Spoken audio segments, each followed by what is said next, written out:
Your counselors will be meeting with you in the next few weeks during your English classes. Dr. Jones has students with the last names A through G. Ms. Scheibel has the last names H through O, and Ms. Cody has the last names P through Z. I believe Ms. Cody is our counselor that's in here right now. She's in the very back. Wave. Everybody wave to Ms. Cody. Hi.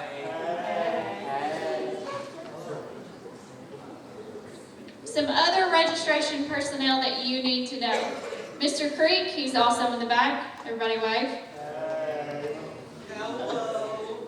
I don't think he felt the love. He is our curriculum and instructional coordinator. You guys know that he is the schedule master. He is in charge of scheduling. He does the schedule changes. He also approves the rigorous course applications and the faculty aid applications, which we will get to those criteria in a little while, but he is the go-to person on both of those forms. Mr. Skipper is also in here. He is also in the back. Everybody wave to Mr. Skipper. Hello. He is our career and technical education coordinator. He approves all of the work-based learning applications. So if you are looking at work-based learning for next year, where you leave at 1 or 2 o'clock in the afternoon and you go to work, he's the person who's going to approve or deny your application.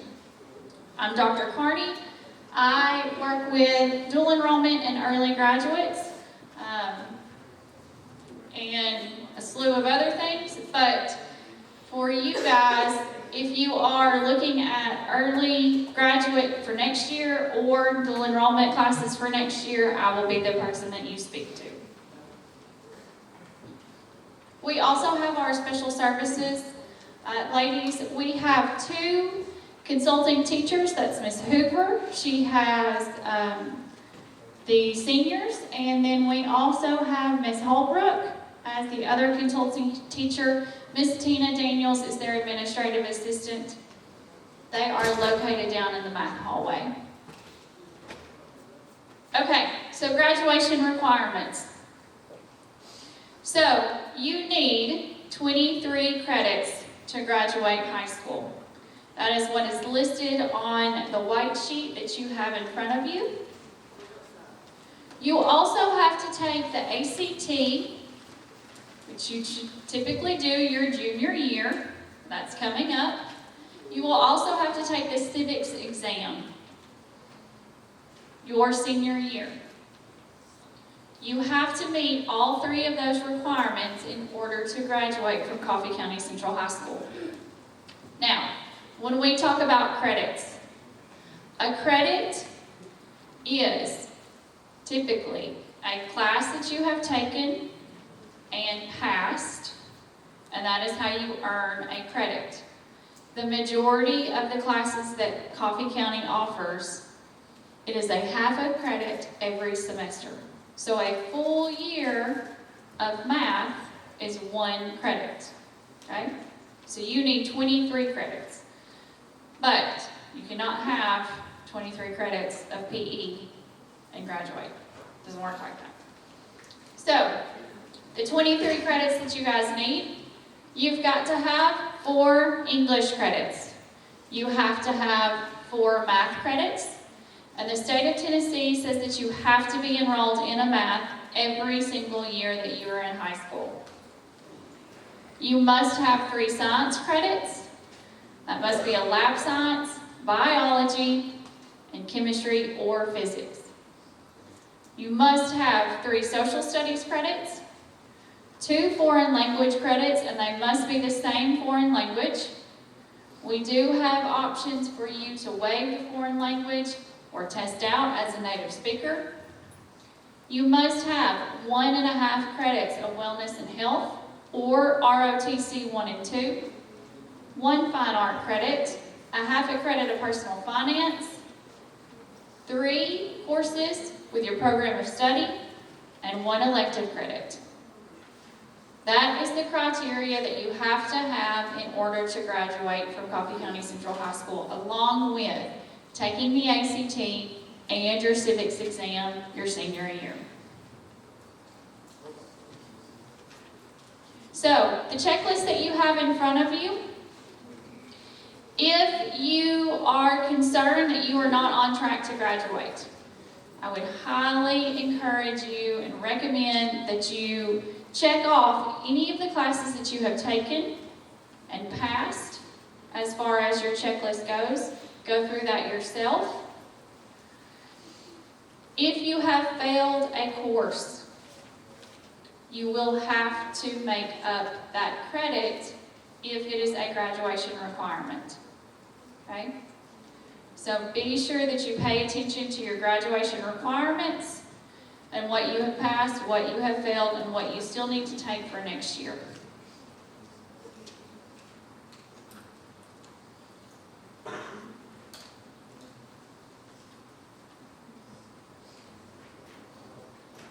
Okay, so let's talk about some substitutions and some things that are on your checklist that can count in more than one place, okay?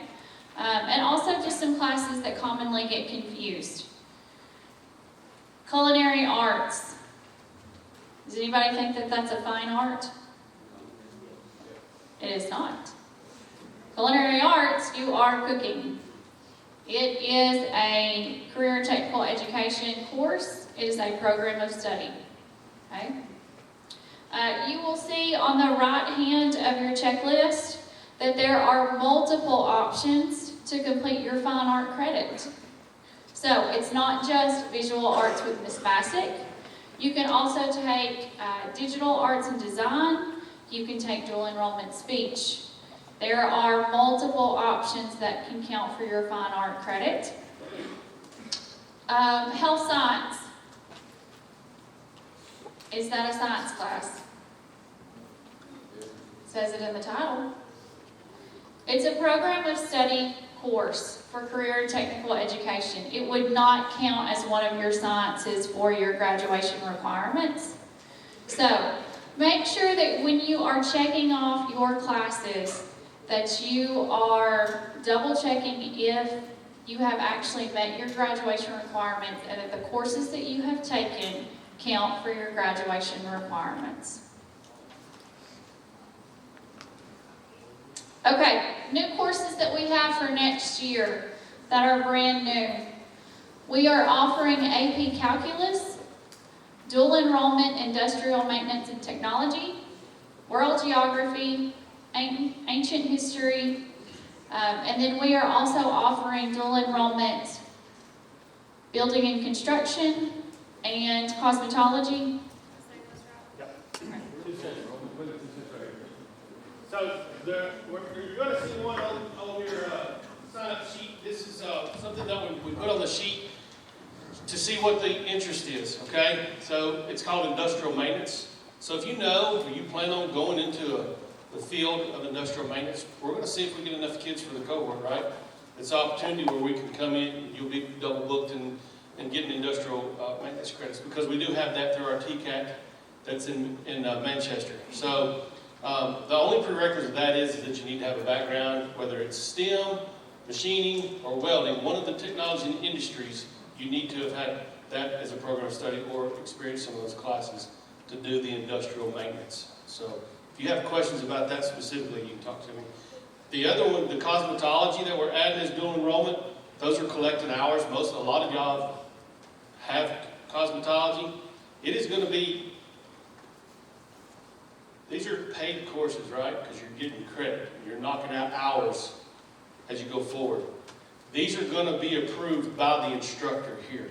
So if you're curious about it, you need to be talking to the instructor and say, hey, am I eligible for the dual enrollment cosmetology courses next year?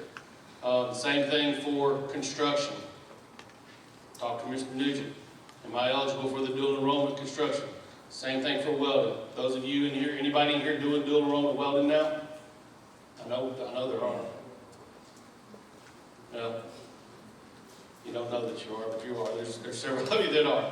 Nonetheless, those are approved by the instructor.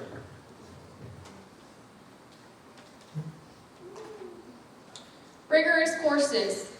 This is not the first time that you guys have heard this. This policy has been in place for a while. So if you take an honors or higher rigorous course, so that's advanced placement, CLEP, dual enrollment, and state dual credit, you must meet the grade and attendance criteria for that. You can appeal the attendance criteria with Mr. Creek if that's necessary for you. But this is something that we will have again. So if you are looking at an honors course or above, know that you will need to get a rigorous course application and fill that out as part of your registration requirements. So, work-based learning, this is what we talked about earlier as far as leaving either 6th or 6th and 7th period and going to work. Mr. Skipper has lots of opportunities. So if you do not currently have employment and you are looking for something but you're having some trouble finding opportunities, Mr. Skipper is a good resource to look for. So we have the course offerings that can fit within your program of study, but then we also have them as an elective and service learning. You can earn 1 to 2 credit hours. You must be a senior, you must be on track to graduate. So if you have not completed your core academic courses, or you are not, or if you are failing them, or you have failed them in the past, you will need to make those up and be on track to graduate in order to be a part of this program. You also have to have good attendance. Some of our work-based learning requires transportation, insurance, physical and a drug test. There is an application that Mr. Skipper will send out. It's in the guidance office as well. Okay, so it's in the counseling office right now. You must maintain attendance, behavior, and a set amount of hours per week. Is there anything else? No, there's going to be some changes. We're waiting, the state's making changes right now to this. We'll deal with the changes. If you're interested in working and getting started in your career, or whether it's an elective, whatever, you just need to reach out to me.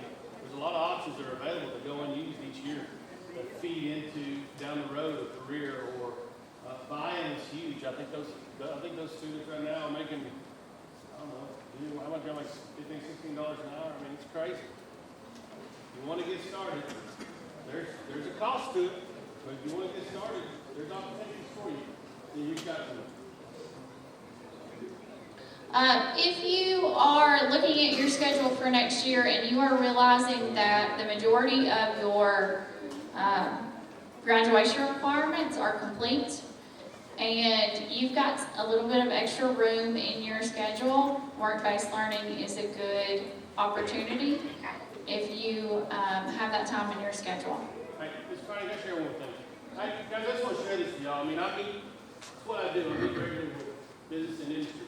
And I hope you all realize, and I'm going to take this time just because you guys are really at an advantage right now, because there's not a business or an industry that's not seeking future workers. Right? Now, does that mean you may need some other kind of training? Absolutely. It could be TK, it could be Motlow, it could be COP, 4-year, whatever it is. What I'm telling you is, y'all are in a perfect situation to get your feet indoors, to go ahead and line your job up after you complete it. So, hey, can somebody over here get some attention? Because I can get to you. All right, let's get a challenge, okay? This is your future, and it's readily available right now. And we can get jump starts on it for you. If you're ready to be mature enough and start looking for the future, it's there. Like, they need you. You are the next generation of workers. You should take pride in that, take some power in that. They're going to be there, but you're going to have to do something, all right? So seek me out. So, Faculty Aid is a senior-only program. So this is another one of those things, if you have met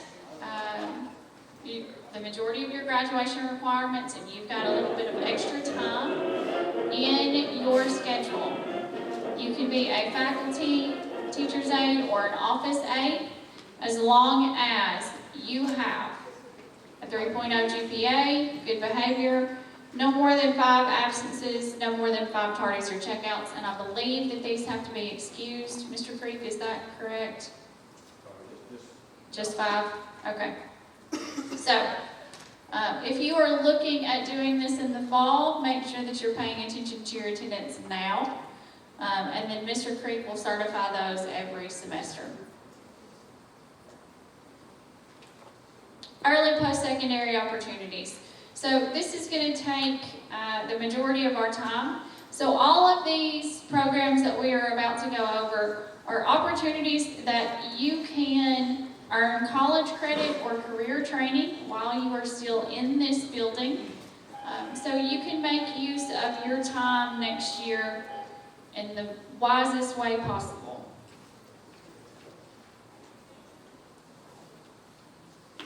So our industry certifications, and then we'll go into local and state dual credit, then dual enrollment courses, the college level exam program, and advanced placement. Our industry certifications are tied to classroom courses within your program of study. So you take the course, at the end of the course, you can test for certain industry certifications. You can add those to your resume and your job applications as soon as you pass those exams. So we offer industry certification in quite a few things. The majority of, I would say the most common industry certifications that we utilize on a year-to-year basis are the Certified Nursing Assistant, the CNA program, that's Ms. Crosland, and then the Microsoft Office Specialist in Excel, PowerPoint, and Word. We have quite a few students who test in those. I would say those are probably our most common industry certifications that are tested in.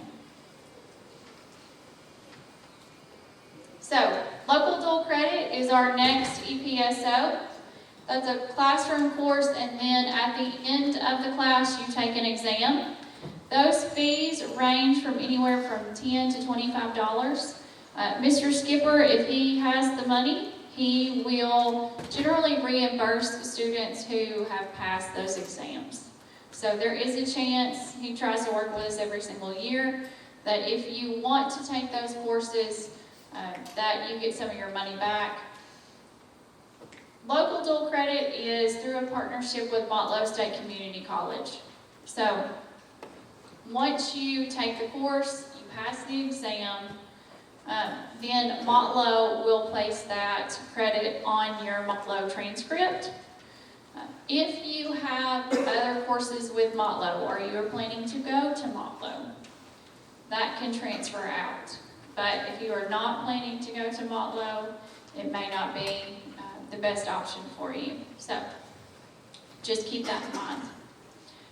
We offer quite a few courses that have local dual credit tied to them. Those are all listed at the bottom. And all of this information is going to be shared with you in a registration folder that Mr. Creek will send out. State dual credit. So this is a classroom course and then an exam at the end of the course. The exam is free. There is no fee tied to this. If you pass the course and then you pass the exam, you can have college credit earned. Your public university or college in the state of Tennessee will recognize your passing score and give you that college credit. We are discontinuing state dual credit pre-calculus, but that is, I think, probably our most common that we've had in the past. Introduction to Business and Criminal Justice will still be offered next year, but all of those are updated.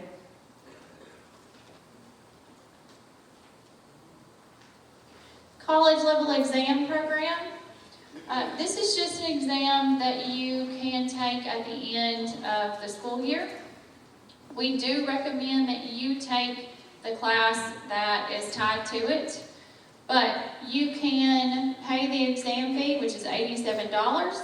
If you take the course, you're responsible for half of that. If you pass the course or you pass the exam, you can get the college level credit. You will send those scores to your university or college, and they will accept those scores. Private institutions are a little bit different, but most public community colleges or universities will accept PLEP. We offer French, Spanish, college algebra, principles of management, principles of marketing. The French and the Spanish are graded on a scale. So the higher you score, potentially you could test out of 2 language classes for college. Dual enrollment. I think this is probably what you are most familiar with as far as what CCHS offers. So we offer in-house Motlow dual enrollment courses. That's English Composition 1010, English Comp 1020, and then U.S. History 2010 and 2020. Everything else we offer online. So we have quite a few students who take Introduction to Art to meet their fine art credit their senior year. It's only a semester-long course, but it is a full credit. Same thing with any of these courses that are offered. They are only a semester, but they count for a full credit. So we have lots of students who take English Composition 1 so that they can meet their English requirement and be done for the year. Or they take dual enrollment college algebra so that they can be done with their math for senior year.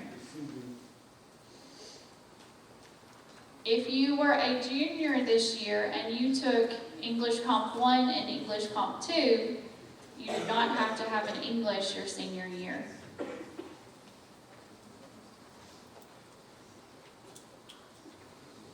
Dual enrollment through the University of Tennessee at Martin. This is another just offering that we have. You can choose to take Introduction to Horse Science or Introduction to Animal Science, your program of study, if that aligns.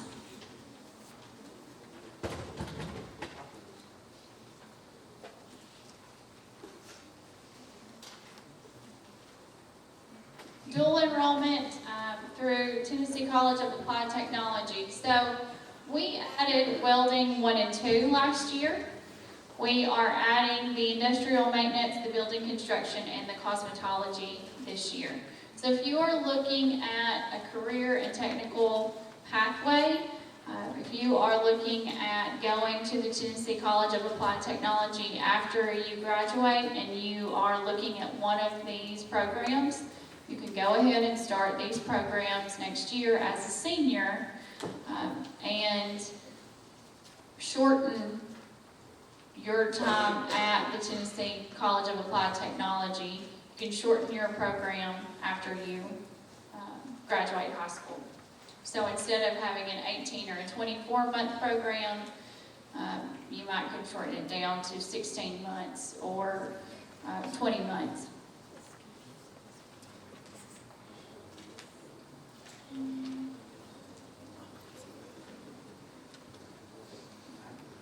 So before I move on to advanced placement, let me tell you that any student who is a Tennessee high school student, you get 5 courses of dual enrollment for free, either through Motlow, Tennessee College of Applied Technology. All of those are free, okay? Now you may have to pay for your book or a lab fee, but if you are interested in any of our dual enrollment options, there is a grant through the state of Tennessee and they pay for your first 5 classes. So know that you can go ahead and start those programs and not have to pay for those programs while you're still in high school. Advanced placement. So this is an exam that you can take at the end of the year. We do recommend that you take the course before you take the exam. but we have had some students take the exam at the end of the year. The exam fee is $96. Students are responsible for half, and there is a free and reduced lunch discount. Most institutions, and when I say institutions, I mean university and community colleges, will take a 3 or higher on the AP exams, okay? They will give you college credit for that. We offer all of the courses down at the bottom. Not all of those courses make every year, but they are on your course request sheet.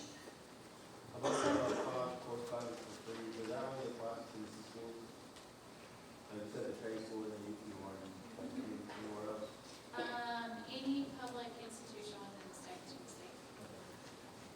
Tennessee.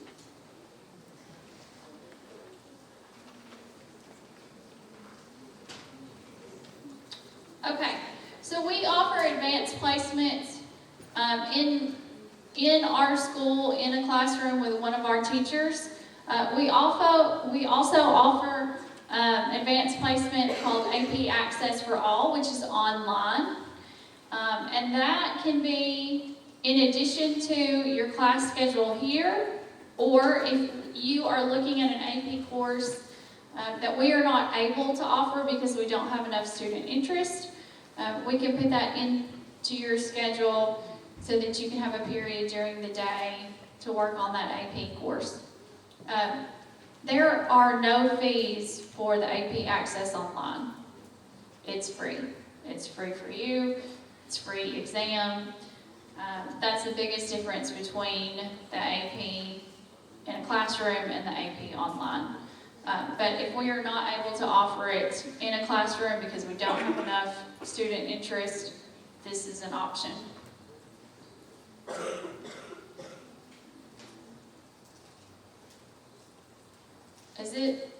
It's year-long except for the spring semester? Okay. So there are some differences as far as AP in a classroom at the high school is always going to be a year-long. AP Access for All, does it depend on the course or just? No? When they elect to take it. Okay.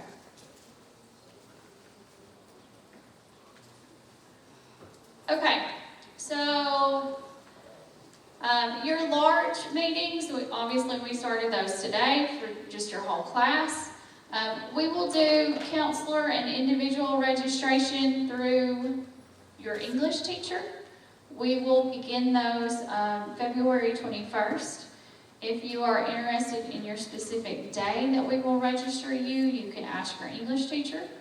I am going to give this over to Mr. Creek because I'm sure he's made notes about what I missed.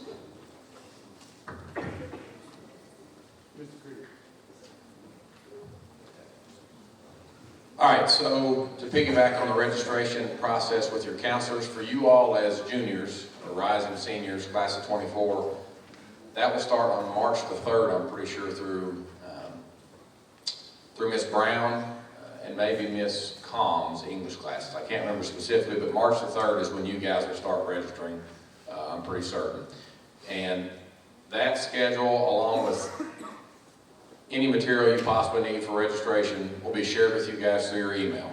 So for those of you who don't check your email, maybe a good time to start checking it. For those of you that do read your email, open up that folder. It'll be shared with you through Google Drive, and it'll have basically anything that you need to be prepared for when you meet with your counselor.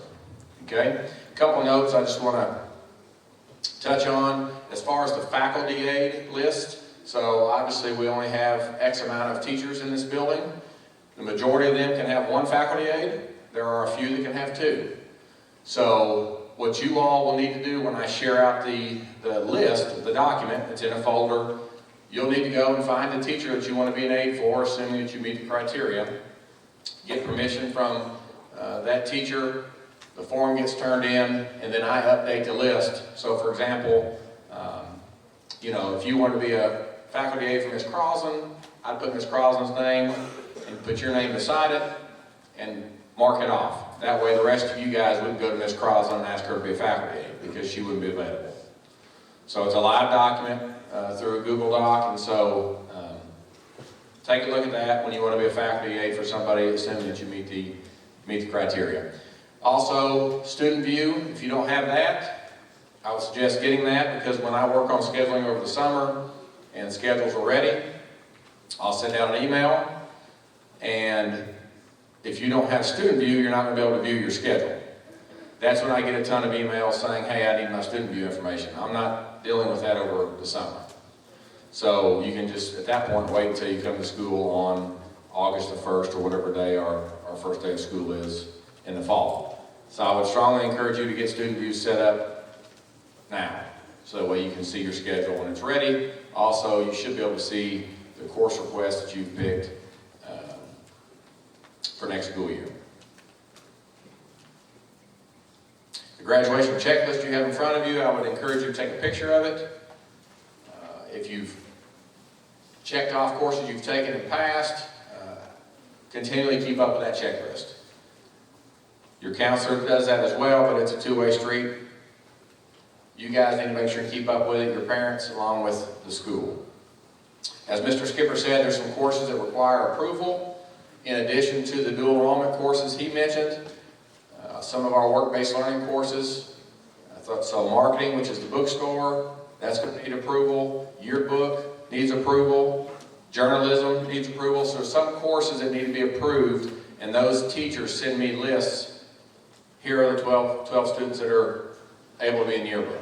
Or the same thing goes for show choir, some of the fine arts. They have lists that they send me. Yes.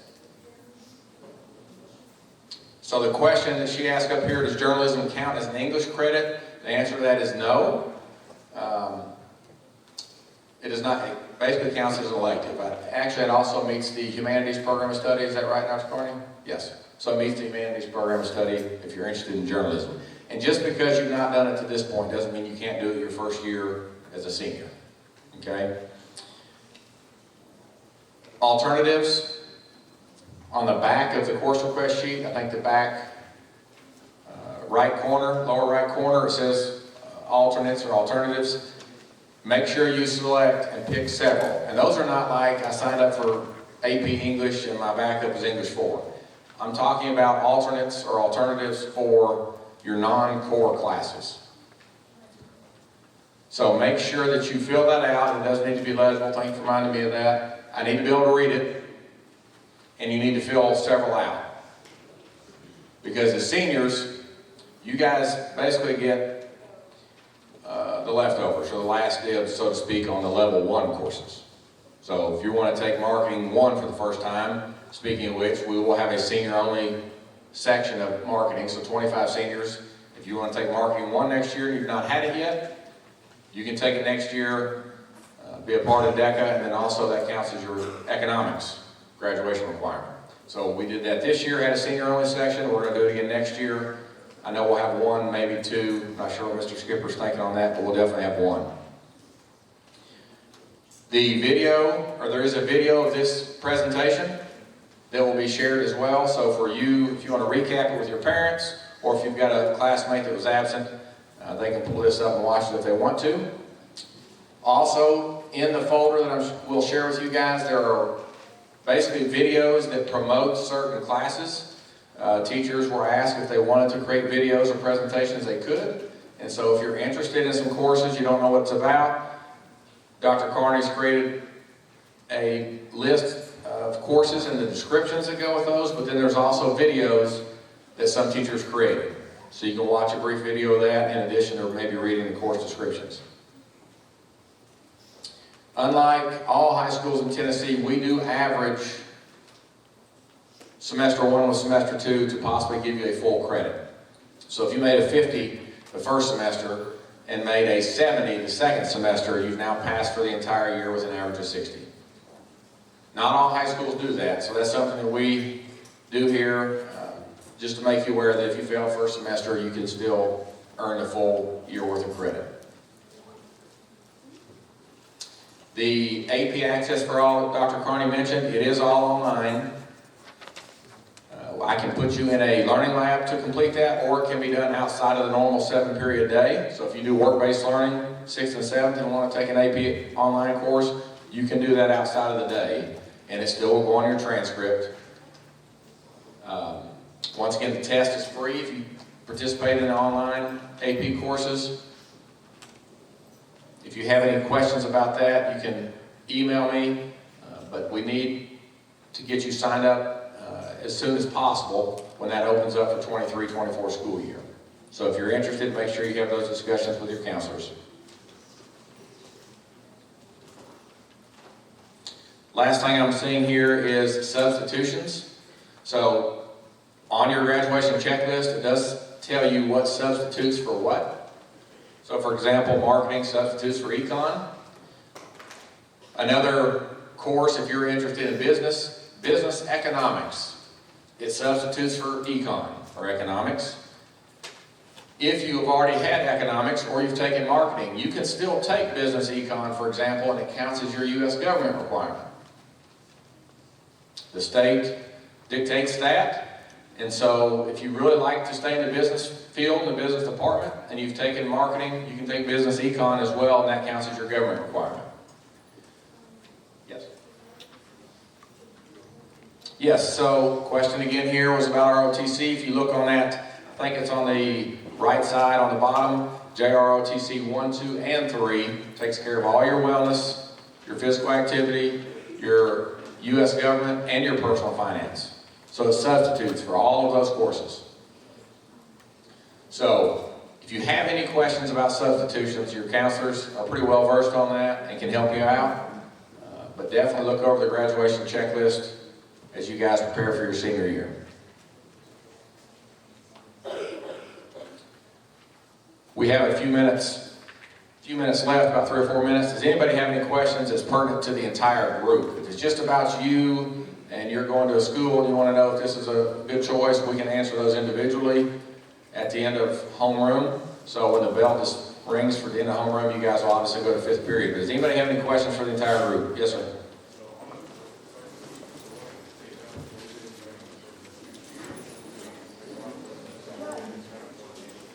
All right, so the question over here was if you're going to do work-based learning for 2 periods next year, so 6th and 7th, Aiden, I believe it is, asked, do we check the work-based learning in both boxes? The answer to that is yes, because they have different course numbers. And so one is for a 6th period, one is for a 7th period. And once again, that process is approved through Mr. Skipper. The work-based learning application, your counselors can get that to you during the registration process.